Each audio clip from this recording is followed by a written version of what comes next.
Hi there, this is Megan Mitchell, the founder of Agents of Change Social Work Test Prep, and I wanted to kick off the new year 2022 with a new social work shorts.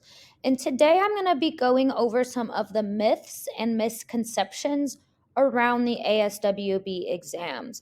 I often get a lot of questions, and people are really misinformed about some of the different areas of the ASWB exams. So today we are going to bust some of those myths and set the record straight so that you can have the correct information as you are preparing to test for your ASWB exam. So let's go ahead and get started. So, there are tons of myths and misconceptions out there, especially on social media. And I always tell people, if you've been following along with Agents of Change, social media is full of misinformation. It can be a double edged sword. However, you really need to do your research. Don't just assume because someone posted it on Facebook or on Instagram or on TikTok that is accurate. You really also need to do your research. So be careful. Don't trust everything that you read. When in doubt, if you are ever questioning anything, it's always a good rule of thumb to go to the ASWB website and confirm the details. So as you can see here, I have left the web address. That is going to be your best start. There is also a candidate handbook on there.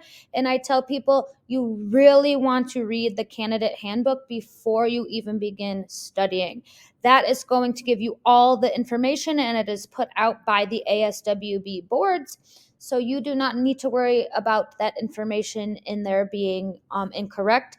They are the ones that put out this information. So it is definitely a must as you are getting started.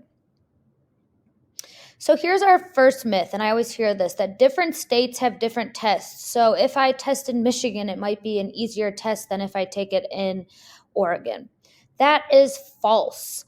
The exams, the LMSW, the master's level, and the clinical level, LCSW, are nationwide exams. So if you take the clinical level exam in one state, it would be the same as if you took it in a different state. It is not state by state. The information on the exam would not be state specific. So you can take actually the test in a different state than you're living. So some people live in states that are border states, so they might live in Ohio, take the test in Michigan. It is a nationwide exam. So people always ask me, does your materials prepare me for Texas specific? My materials prepare you for the master's and clinical level exams across the United States.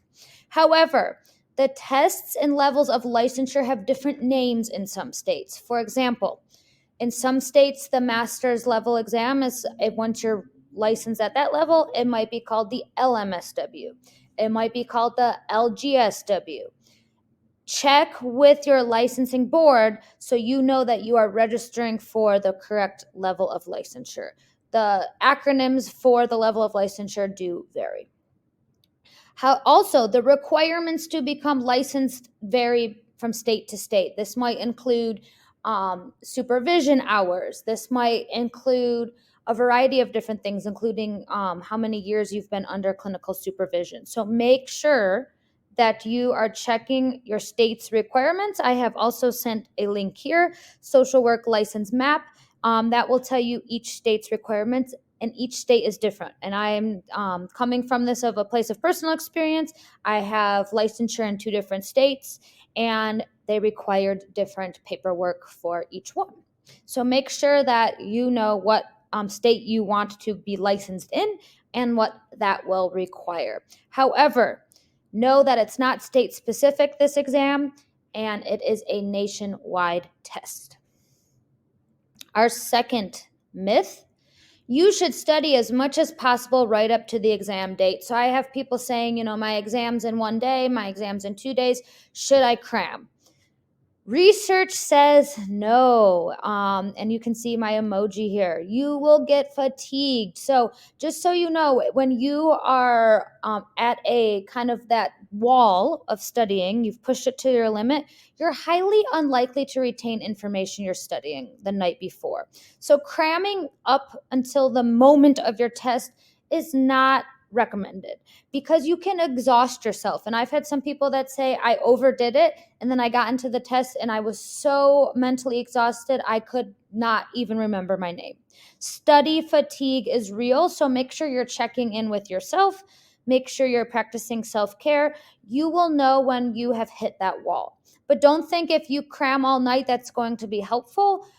A good night's sleep and some really, really healthy self-care can go a long way. You want to create a study schedule early in your exam so you can focus on your weak areas and practice strategy building leading up to the exam. You do not want to be learning a bulk of the content in the days leading up to the exam. You should know it 24 to 48 hours before, and you should be reviewing and practicing self-care. So my suggestion is cramming for this exam, even if you've been a crammer in the past in undergraduate or graduate work, this is not a test you want to cram for. Practicing self-care and getting a good night's sleep is crucial. You want to be 100% for test day. You are going to be anxious. You might find yourself having anxiety creeping in, having some trouble sleeping. That's normal. So check in with yourself, find ways to ground yourself, and find ways to be in a really good place and 100% for test day. Number 3, question topics vary dramatically across different test versions. There are about 5 or so different versions of each level of the exam, and they are going to require a different number of answers correct to pass.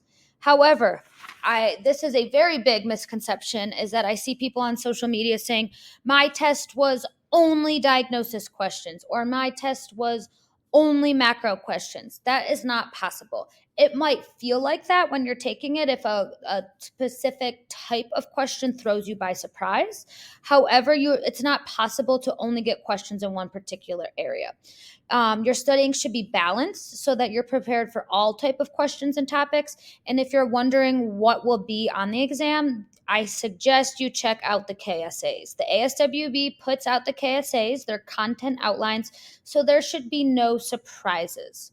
And each section of the test, there's different percentage of questions you will see. The ASWB also outlines that. So of the 4 different categories that will be seen on the exam, it will say 20% of questions will come from section 1. And so check that out. It is not possible to only get macro questions, to only get diagnosis questions, to only get ethics questions. They will be distributed based on those percentages that are outlined in the ASWB. So that is a misconception. It might seem like people are getting a lot more of one type of question. Just be prepared for anything that is listed in the KSAs. And that's why it's so important to have balanced studying. The 4th myth, difficulty varies dramatically across different test versions. So you might hear some people say, I got the harder test or I got the easier test. Yes, there are different number of questions that you need correct, but they're within a range. It's going to be very minimal difference in the number of questions. It's not a dramatic difference, so just know that.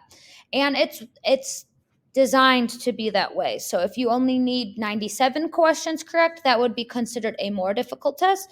If you needed 103 questions correct, that would be considered an easier. But notice that's not dramatic. It's just a couple more questions. I also see on social media people saying that it was the hardest test, nobody would have passed that. That probably means that that person did not focus enough on test taking strategies, breaking down questions, or they were having gaps in some of their KSAs, which definitely could happen.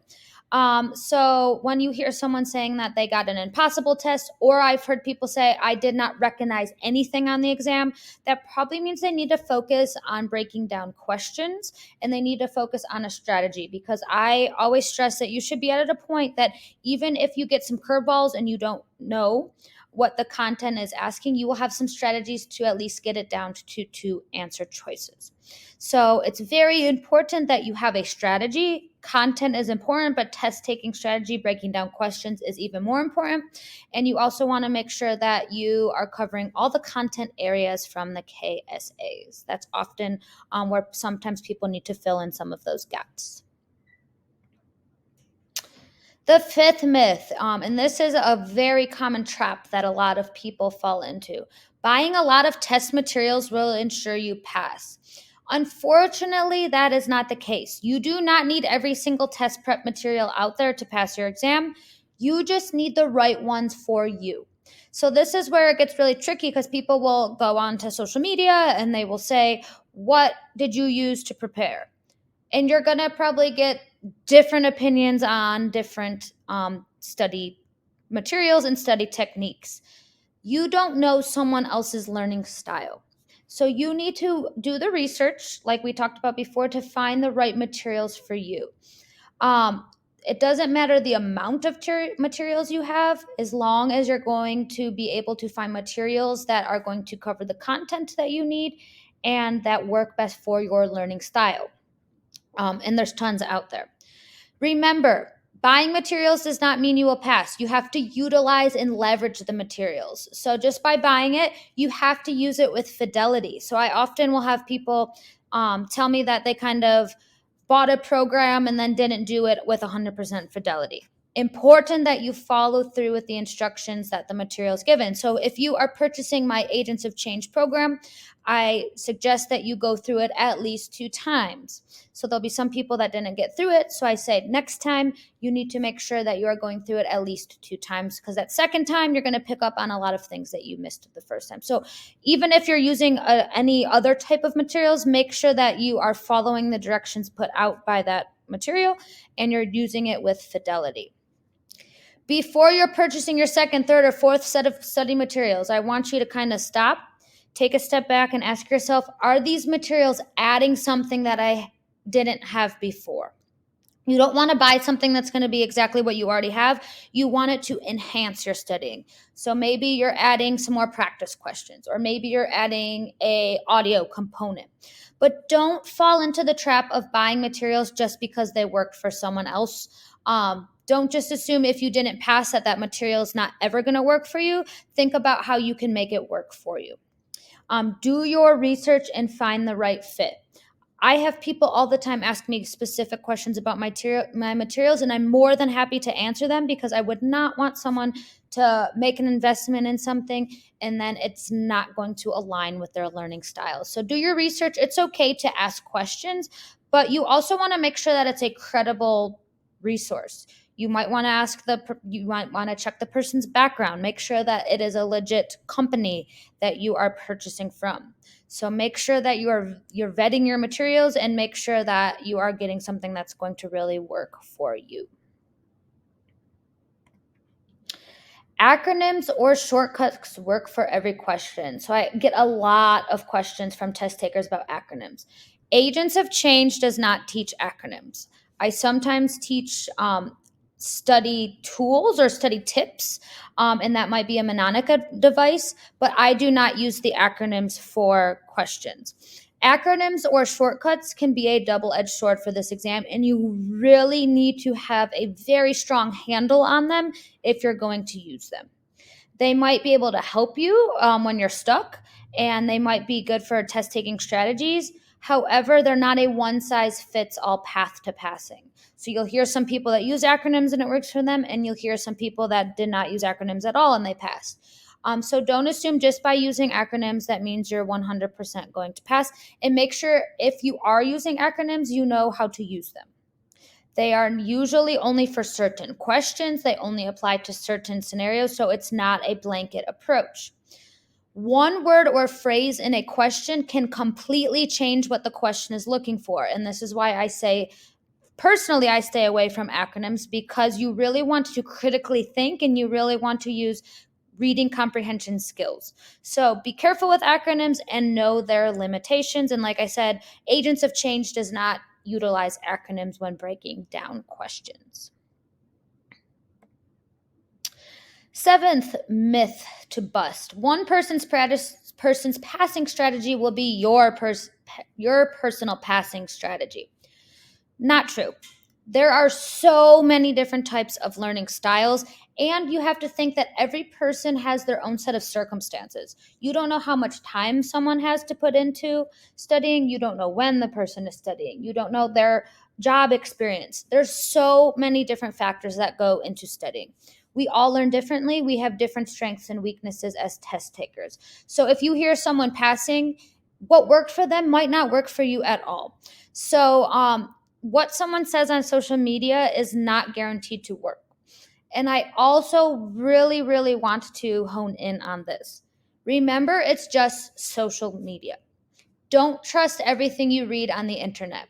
I've had so many people get scammed out of money on social media. It's super, super unfortunate, and it really it can really be very, very, very negative. So when you are taking advice from someone on social media, be mindful. Ask yourself, is this someone that is credible?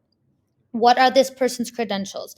I suggest you only take advice from trusted colleagues or people that you really trust, or you have done your research and you have vetted that person. Because remember, there could be fake accounts on there. You don't want to just trust something that you see on social media. So don't trust everything you read on the internet. Early in your studies, I suggest before you even begin studying, when you're trying to figure out what learning material is going to work for you, ask yourself, how do you learn best? Are you audio? Are you visual? Are you hands-on?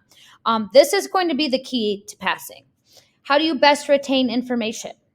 What challenges do you have with test taking that you need to manage? So is anxiety something that is part of your struggles with passing? Is it retention? Is it sitting for 4 hours? Develop your own personal passing strategy. Don't try to copy someone else's. You might want to lean on someone else for advice, but you don't want to completely copy what someone else did. So advice is always good, but don't copy what someone else is doing. It might not work for you. So just be very, very mindful. This should be personalized to your unique needs. The eighth myth, that there are harder tests on certain days or in certain months. That is completely false. And I hear this one a lot. Oh, if I take the test at the beginning of the week, it's going to be easier. They give harder tests at the end of the week. It is randomized. So the difficulty of the exam only varies slightly within those scores that you need. You're not going to get a difficult or easier test based on the time of year, the time of day, or the week or the month that you test on. So those are complete myths. Do not listen to that if someone tells you, oh, schedule it at 8 a.m. You're more likely to get an easier test. It's completely randomized. It's been vetted. Everyone would be doing it if that were the case. And also, don't spend your mental energy worrying about what exam you're going to get. You don't know. That is completely out of your control. Instead, focus on your studying and your test taking strategies. So I also tell people, do a social media cleanse leading up till the days of your exam, because it's not going to serve you any purpose to be on social media the day before asking, what did you have on your exam? What should I do? You need to focus on your self-care and your test taking strategies, because so much of that is out of your control. You can only control what you can control, and that is how prepared you are for the exam. Our next one, a lot of people say, I missed the exam by 5 points. Can I retest sooner than 90 days? So if you are not successful on your first attempt, you will have to wait 90 days to reschedule your exam. However, there are a few exceptions. So if you miss the exam by 5 points or fewer, you may be able to retest sooner than 90 days, but there are a few conditions. So it depends. That's the answer for this one. You may request a waiver that allows you to retake it sooner if you meet the criteria. And there's different criteria. In some states allow waivers, some states do not. So it depends. And once again, when in doubt, check with your board. You will need to check with your board first. You have to be within 5. So no 6, 7, 8, 9, 10 does not count. In most cases, your current job or a job offer is at risk because you have not passed the exam. So usually your employer or someone will have to write a letter for you. But this is not the case in every state. So you want to make sure that you're checking with your state. You want to make sure that they allow waivers and that what criteria you would need to meet in order to test within 90 days. So it depends. Check with your board. It depends on the state. And our last myth that we're going to cover, The exam is out of 170 questions. False. You will answer 170 questions. You will see 170 questions, but only 150 questions are scored. So you will take 170 questions, 20 questions are unscored. You will not know which 20 questions these are. These are served as pre-test questions that the board is putting out to measure the effectiveness on if they should be piloted in future exams. Once again, no purpose in trying to determine is this a scored or an unscored item. You won't know. Even if you get these unscored items correct, they do not count towards your passing number. So your score will be counted out of 150 questions.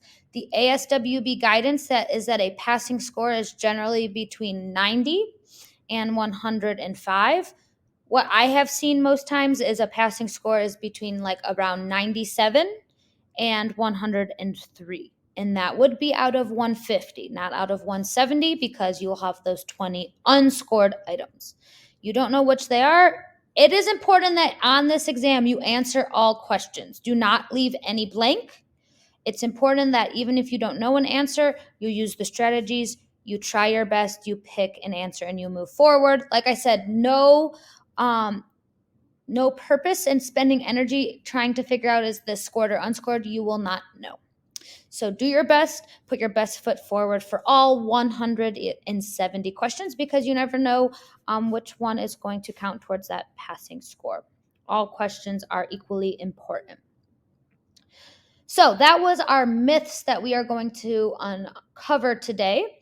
So the biggest point that I can tell you to take from today is do your research. Be very mindful when using social media, and make sure that you are vetting who you are taking information from. It really breaks my heart when I hear that people got scammed out of money, or they just heard misinformation that they found on the internet. So when in doubt, go to the ASWB exam. The information is out there. If you need to call your board or email your board to confirm, not a bad idea. But when in doubt, double check, reach out to your board. That's the best information that I can give. If you are looking for more study content, we have paid study materials through Agents of Change, a premium course with about 30 to 40 hours of content. It is geared for all learning styles, audio, visual, and there are study groups twice a month included. So that is also good for hands-on learners. You can check that out at topsocialworktestprep.com, or you can always shoot me any questions at agentsofchangeprep@gmail.com. And I wanted to thank you for tuning in today. I know that 2022 will be a year of a lot of passes for the ASWB exams. Remember, you got this, and good luck in your studying journey. Thank you.